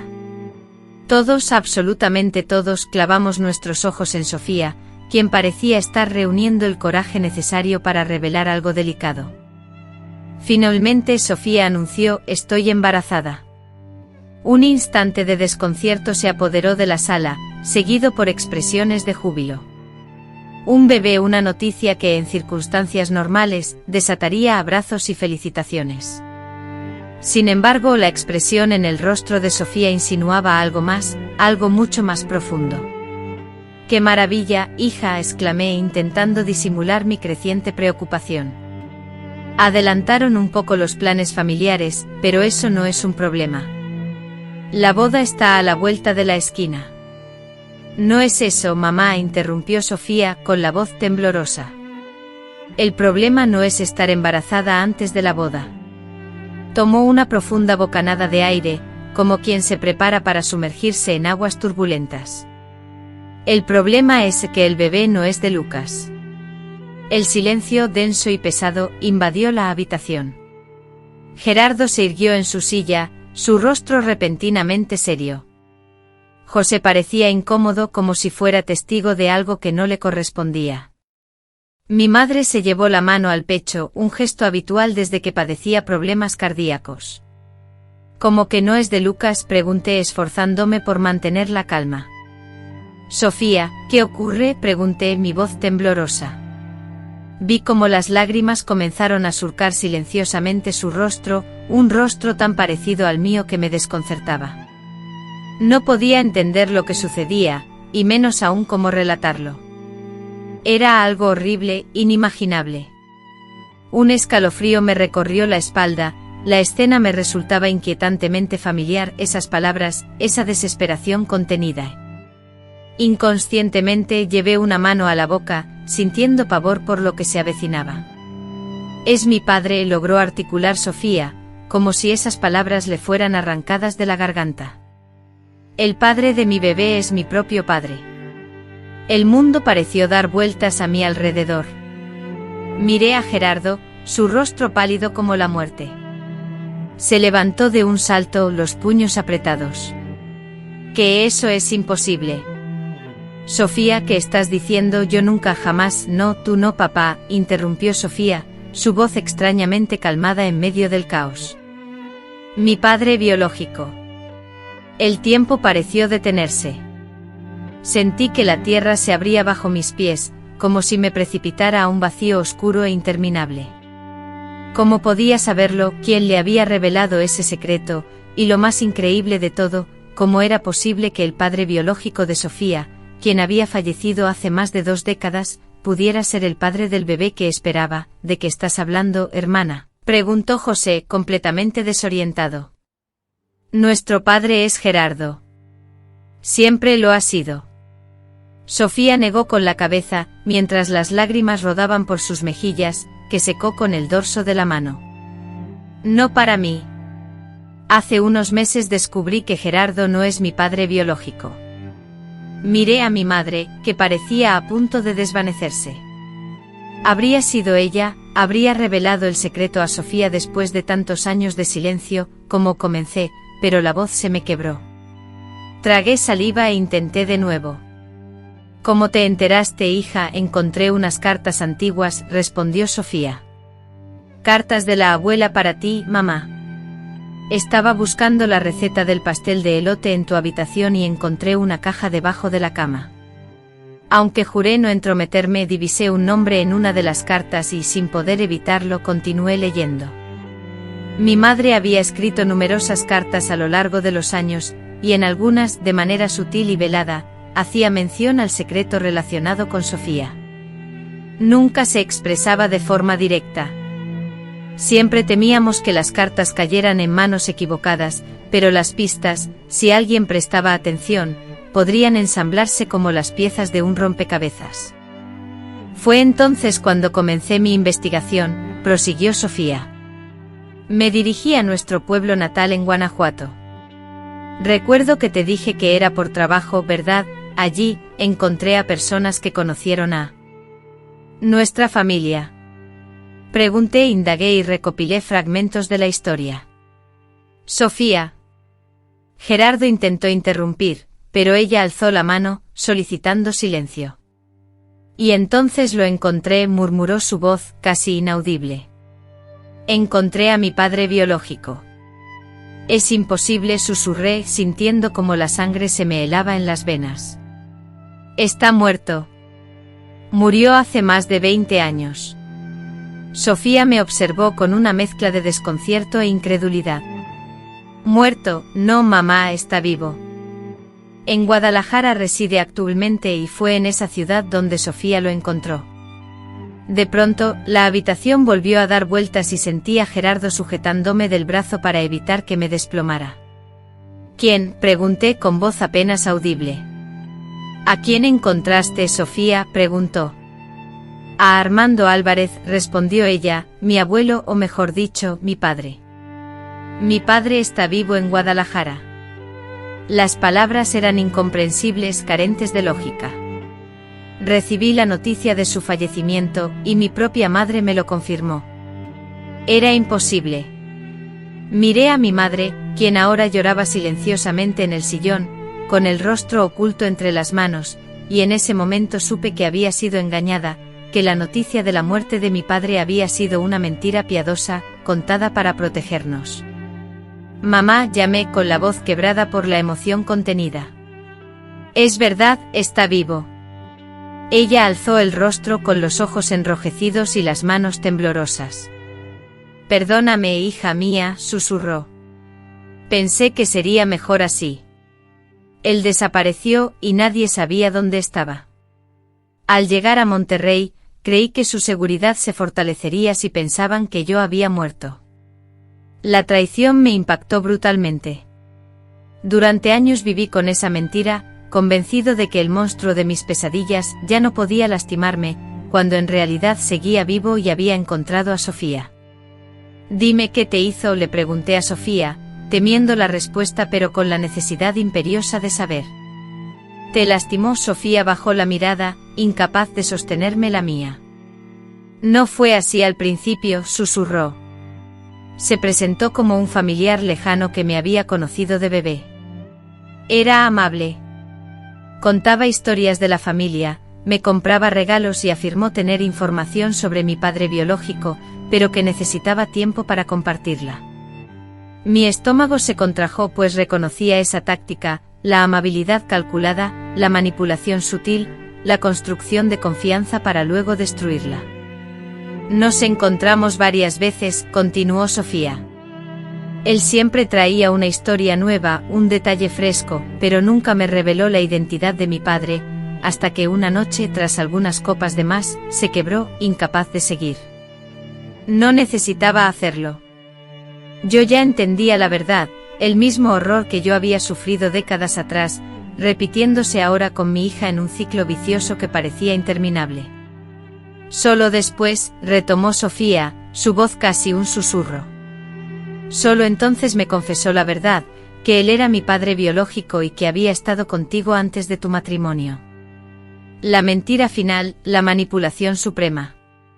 No solo había abusado de ella, sino que había tergiversado la realidad para parecer menos monstruoso, para que Sofía creyera que aquello había sido un simple romance, no una violación.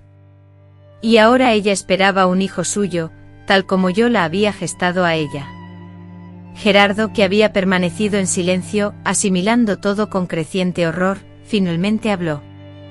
Su voz, diferente, más grave, más dura de lo que jamás había escuchado. ¿Dónde está ahora?, preguntó con los puños aún apretados con tanta fuerza que sus nudillos se veían blancos. En un hotel del centro, respondió Sofía. Me siguió hasta Monterrey.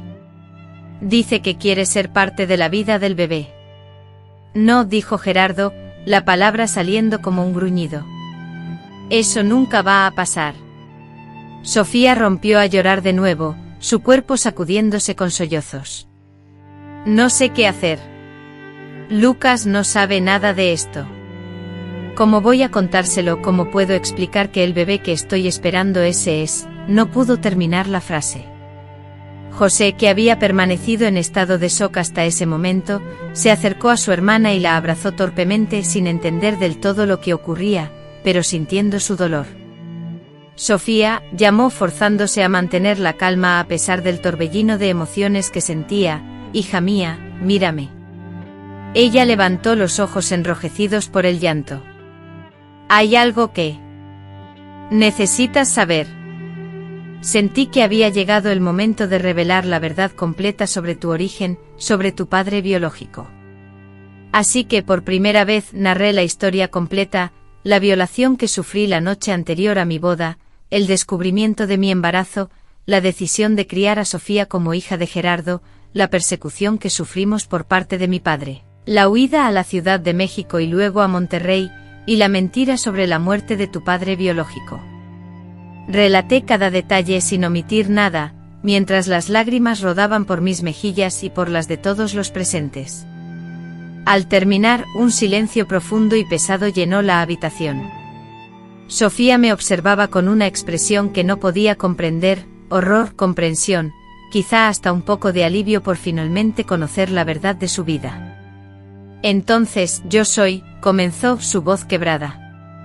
Eres mi hija, afirmé con firmeza. Y también hija de Gerardo, quien te crió con todo su amor. Tu origen no define quién eres, Sofía. Nunca lo ha hecho. Y entonces preguntó con la mano en el vientre, ¿y el bebé?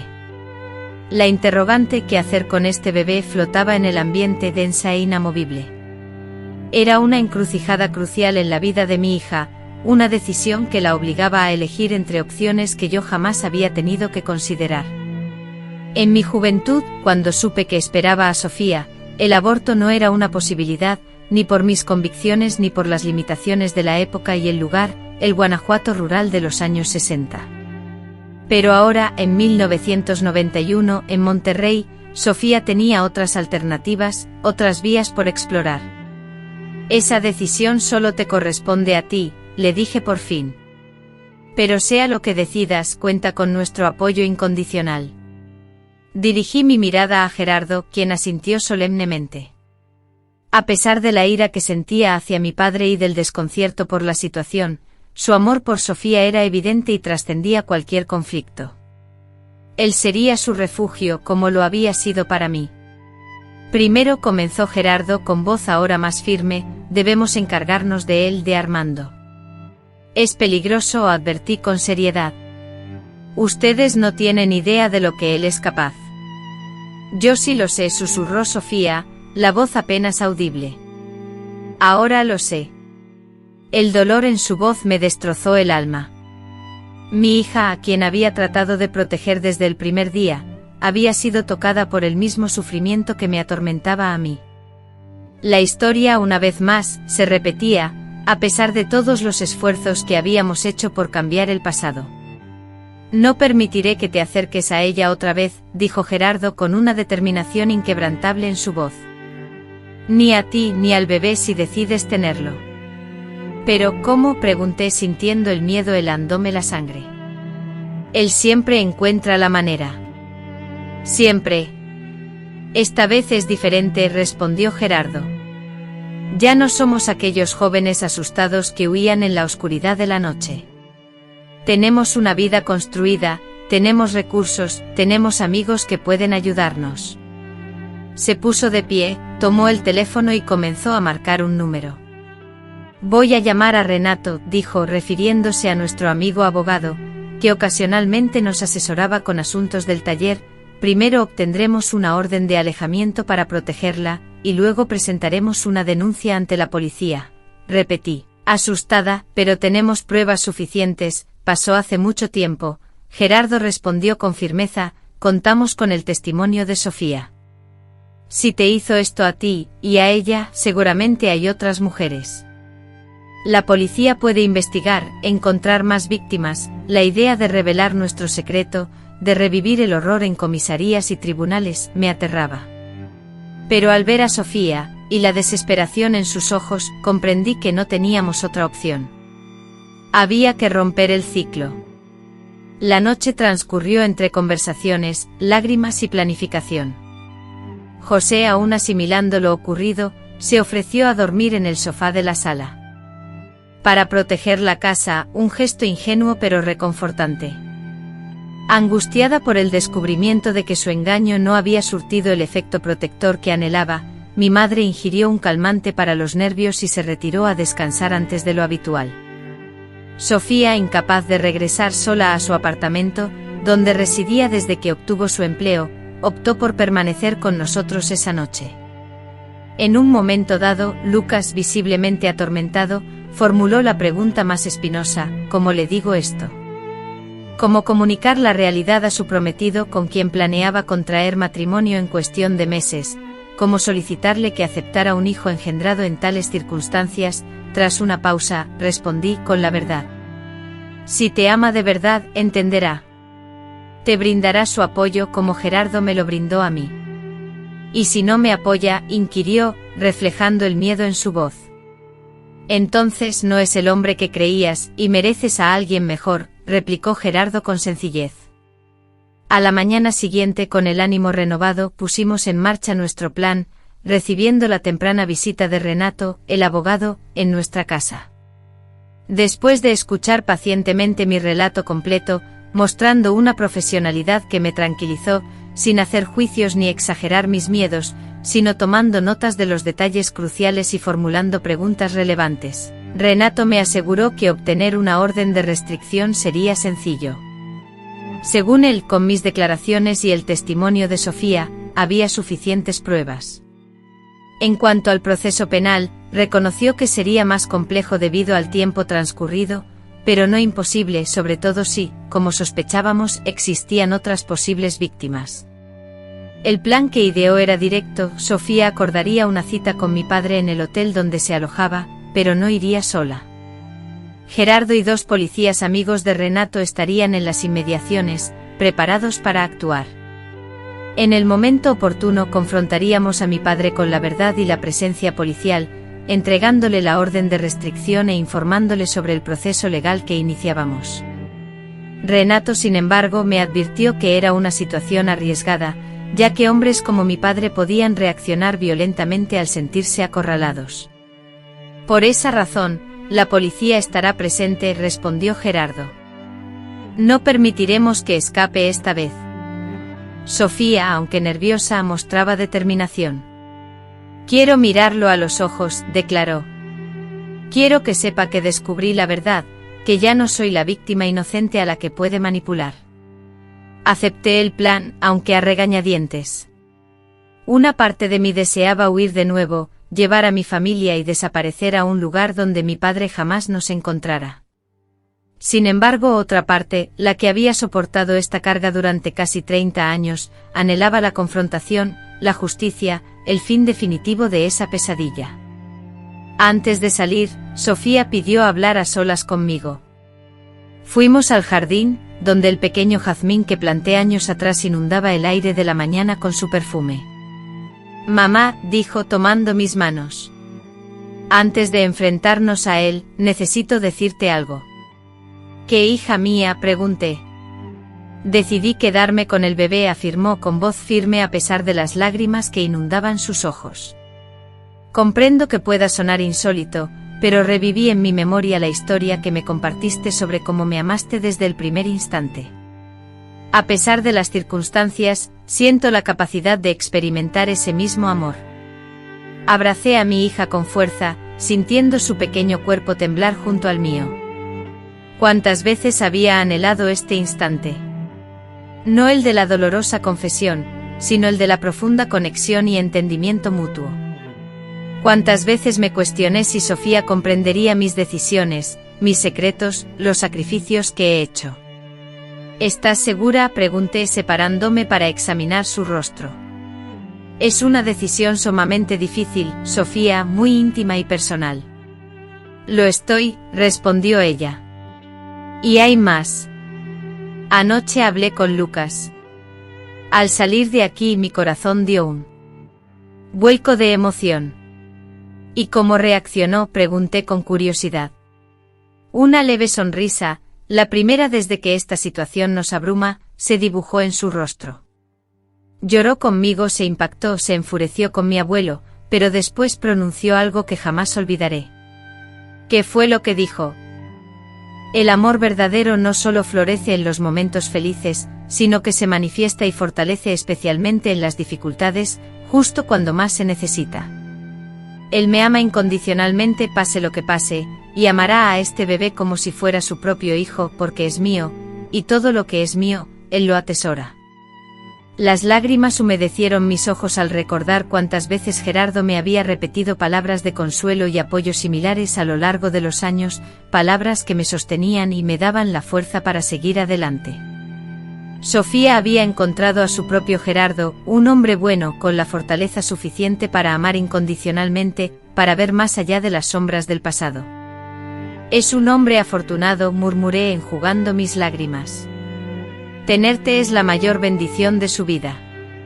Sofía sonrió de nuevo, una sonrisa triste pero decidida, aunque aún no lo supiera. Él dijo lo mismo sobre ti y papá, sobre ti y Gerardo. Dijo que son un ejemplo para él de cómo el amor puede vencer cualquier adversidad. Abracé a mi hija una vez más, sintiendo una extraña paz en medio del caos. Quizás la redención no era el olvido del pasado, sino la capacidad de transformar ese pasado, con todo su dolor, en una fuente de crecimiento, aprendizaje y una extraña forma de belleza. En ese momento, justo cuando esa idea se asentaba en nosotros, Gerardo nos interrumpió desde la puerta trasera de «Estamos listos». Sofía, con las mejillas aún húmedas, enderezó la espalda y asintió con firmeza, respondiendo con una voz más fuerte de lo habitual: «Lo estamos. Vamos a acabar con esto». Juntos nos dirigimos a la confrontación que marcaría nuestro futuro y finalmente nos liberaría de las cadenas del pasado. Sabíamos que el camino sería arduo y la lucha difícil, pero por primera vez en años, sentí la esperanza de la victoria, la posibilidad de derrotar al monstruo que había atormentado mis pesadillas y ahora, las de mi hija. Nuestro destino nos esperaba en el hotel del centro, un lugar decadente que recordaba sus gloriosos días, donde mi padre se encontraba. La pintura de las paredes se descascaraba, revelando capas de un pasado descuidado, y la alfombra del vestíbulo presentaba manchas oscuras, como si la negligencia fuera una atmósfera que se respiraba allí, un reflejo perfecto del hombre al que íbamos a enfrentar. Habíamos llegado en 2 coches, Gerardo, Sofía y yo en uno, y Renato con los 2 policías vestidos de civil en el otro.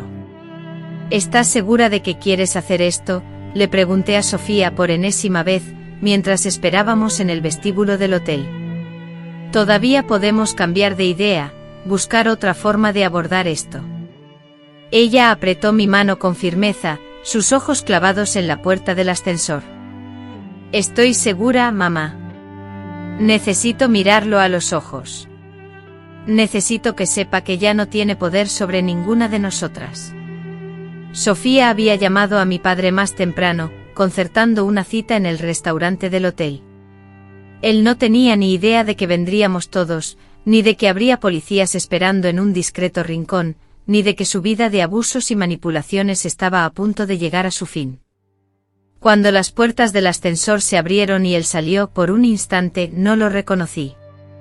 El hombre que antes me aterrorizaba en sueños, un ser imponente y temido, se había convertido en un anciano encorvado, con escaso cabello blanco y profundas arrugas que surcaban un rostro que ya no infundía miedo, sino desprecio. Vestía un traje barato y arrugado, y se apoyaba en un bastón para caminar. Sus ojos, sin embargo, permanecían iguales, fríos y calculadores, escudriñando el entorno con la mirada de un depredador. Cuando nos vio, no solo a Sofía, sino a todos nosotros, se detuvo por un instante. Reconocí el reconocimiento en su mirada cuando me identificó, seguido rápidamente por algo que parecía casi diversión.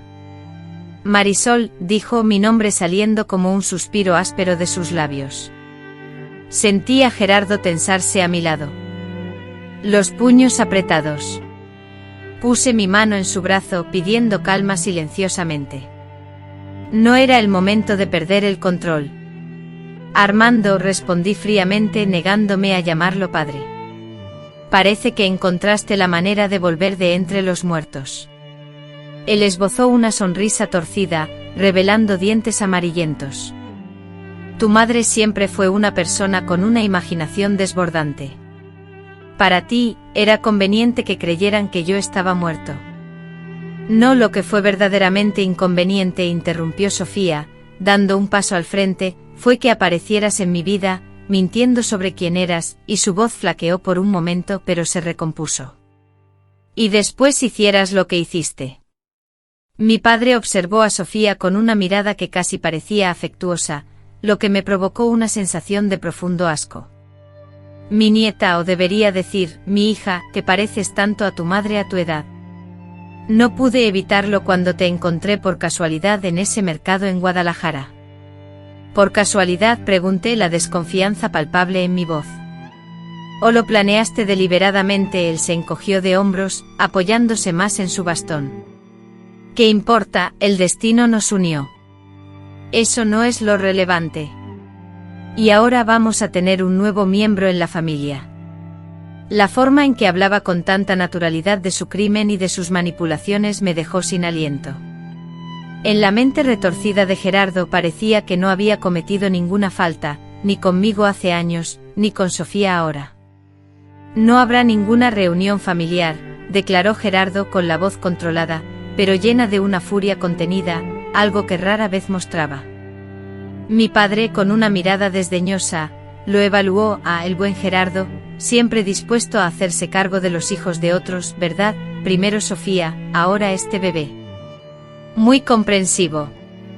Antes de que Gerardo pudiera responder a la provocación, Renato se interpuso con los 2 policías situados discretamente cerca de las salidas del vestíbulo.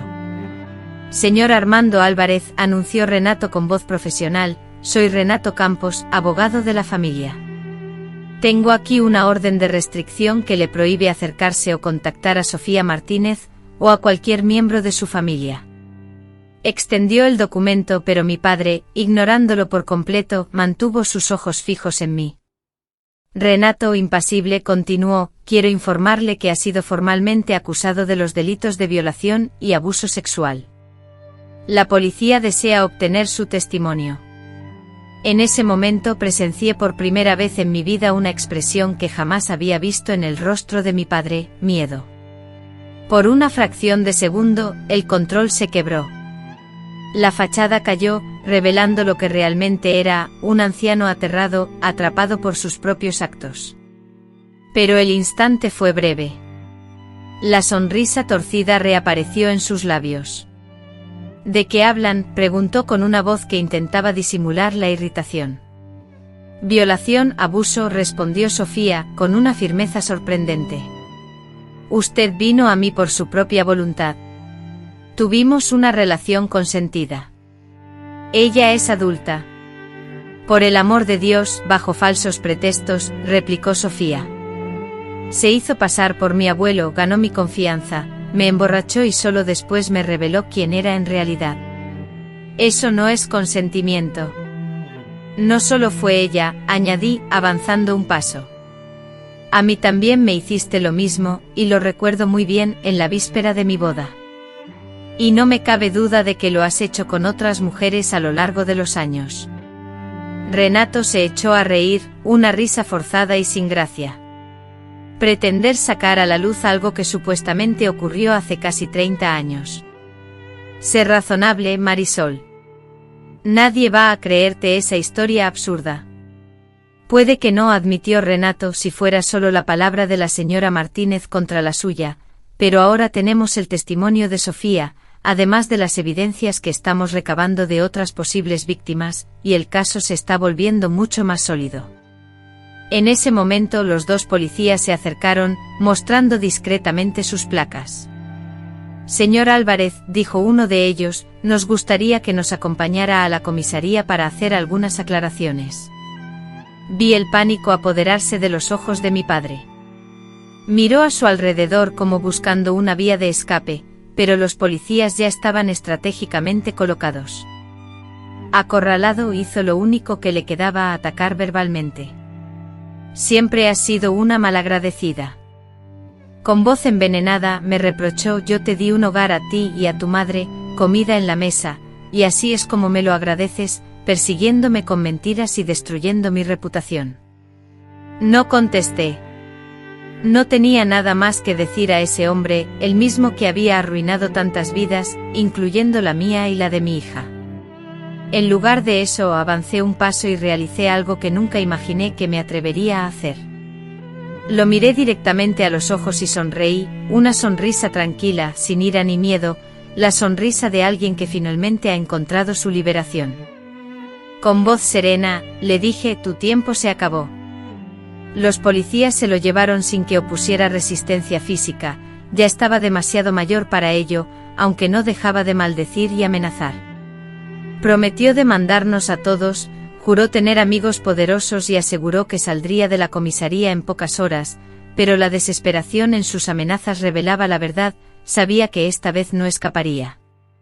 Una vez que el coche de la policía desapareció de la vista, experimenté una liberación indescriptible, como si una pesada carga que había soportado durante casi 30 años, desde aquella fatídica noche que transformó mi vida, se hubiera desvanecido. Observé a Sofía, que se encontraba al lado de Gerardo, con lágrimas silenciosas surcando sus mejillas, y comprendí que ella compartía mi alivio. ¿De verdad ha terminado?, preguntó Sofía, con la voz frágil y temblorosa que recordaba a la niña que solía ser. No del todo, replicó Renato con honestidad, habrá declaraciones, quizás un juicio. Será un proceso largo y probablemente doloroso, pero lo peor ya ha pasado. Él ya no puede hacerles daño. Regresamos a casa en un silencio sepulcral, absortos en nuestras reflexiones. José y mi madre nos aguardaban con una expectación palpable, y al relatarles lo sucedido, una mezcla de alivio y temor se apoderó de ellos. El camino por delante aún prometía ser arduo, pero ahora podíamos vislumbrarlo con mayor claridad. Esa noche Sofía, finalmente, llamó a Lucas y le solicitó que viniera a casa. Era el momento de afrontar el siguiente reto. Sofía, embarazada, le reveló a Lucas, el hombre que amaba, toda la verdad sobre su estado y el origen del bebé que esperaba. Una hora después, Lucas llegó, un joven alto con gafas y modales serenos que me recordaba a Gerardo en su juventud. Sin necesidad de más explicaciones, Lucas intuyó la gravedad de la situación, pues Sofía le había anticipado por teléfono el descubrimiento de que Gerardo no era el padre biológico y la urgencia de compartir toda la historia. En la sala, un silencio sepulcral se instaló mientras Sofía y yo relatábamos, intercalando nuestros testimonios, la secuencia completa de eventos, desde la violación que sufrí años atrás hasta los recientes sucesos relacionados con mi padre. Lucas escuchó atentamente sin interrumpir, su rostro empalideciendo progresivamente y sus manos cerrándose en puños ante los detalles más dolorosos. Tras concluir la narración, el silencio persistió por varios minutos. Lucas, con la mirada fija en Sofía, la observaba como si fuera la primera vez que la veía, pero no con la repulsión o el asco que ella temía, sino con una mezcla de horror ante lo que ella había sufrido y una profunda admiración por su coraje.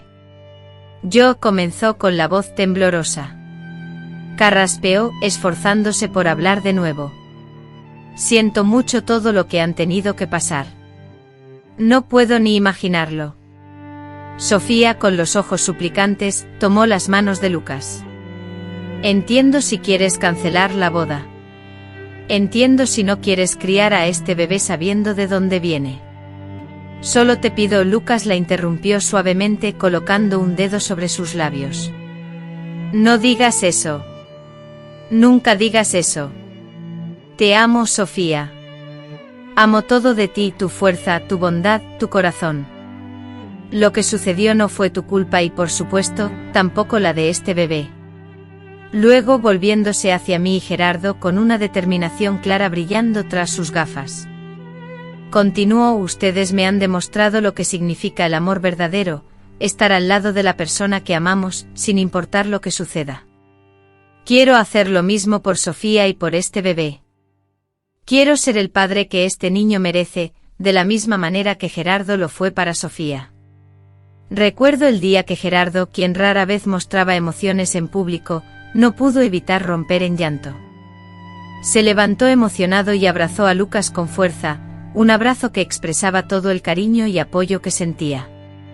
Los meses siguientes fueron difíciles. Mi padre fue acusado formalmente, no solo por los crímenes que cometió contra Sofía, sino también contra otras 2 mujeres que se atrevieron a denunciarlo tras la cobertura mediática del caso. A pesar de su edad y un diagnóstico médico que indicaba problemas cardíacos, consiguió el beneficio de responder al proceso en libertad, pero con un brazalete electrónico, prohibición de salir de la ciudad y de acercarse a las víctimas. La boda de Sofía y Lucas se pospuso hasta el nacimiento del bebé, una decisión tomada por ellos para que el niño formara parte de la celebración de alguna manera. A medida que el embarazo de Sofía avanzaba, notamos, extrañamente, una nueva sensación de tranquilidad en nuestra familia. Al revelar los secretos oscuros que nos habían atormentado durante años, como si liberáramos una pesada carga, se abrió un espacio para que la felicidad auténtica, la que no conocíamos, comenzara a florecer. Durante todo el embarazo, Lucas fue un compañero increíble, acompañaba a Sofía a todas las citas médicas, se empapaba de información leyendo libros sobre paternidad y, con una anticipación entrañable, preparó la habitación del bebé mucho antes de lo previsto. Cuando supieron que esperaban una niña, fue él quien, con una mano protectora sobre el vientre de Sofía, sugirió el nombre Clara, porque traerá claridad a nuestras vidas, explicó, sabiendo que sería el inicio de una nueva etapa, liberada de las sombras del pasado. Mi madre, que al principio se había mostrado desolada ante la verdad, gradualmente encontró su propia paz. Aunque nunca abordamos directamente la mentira que mantuvo durante tanto tiempo sobre la muerte de mi padre, yo entendía que había actuado con la convicción de protegernos. El perdón entonces llegó por sí solo, sin necesidad de palabras ni formalidades. En una radiante mañana de mayo de 1992, mientras el sol inundaba la habitación del hospital, Clara llegó al mundo tras un parto complicado, similar al de su hermana Sofía. A pesar de las dificultades, cuando la enfermera depositó a la recién nacida en los brazos de mi hija, pude contemplar en su rostro el mismo sentimiento de amor incondicional y profundo que experimenté al tomar a Sofía por primera vez, un amor puro que eclipsaba cualquier penumbra asociada a la dura experiencia del embarazo. Lucas, mi yerno, sentado junto a la cama, observaba a madre e hija con una ternura que podía sentirse. Gerardo, mi esposo, entrelazó su mano con la mía, y con voz suave, mientras contemplábamos la escena, me susurró: es como un ciclo que se completa, ¿verdad? Sofía encontró su Gerardo, tal como tú encontraste el tuyo. Asentí, las lágrimas impidiéndome articular palabra.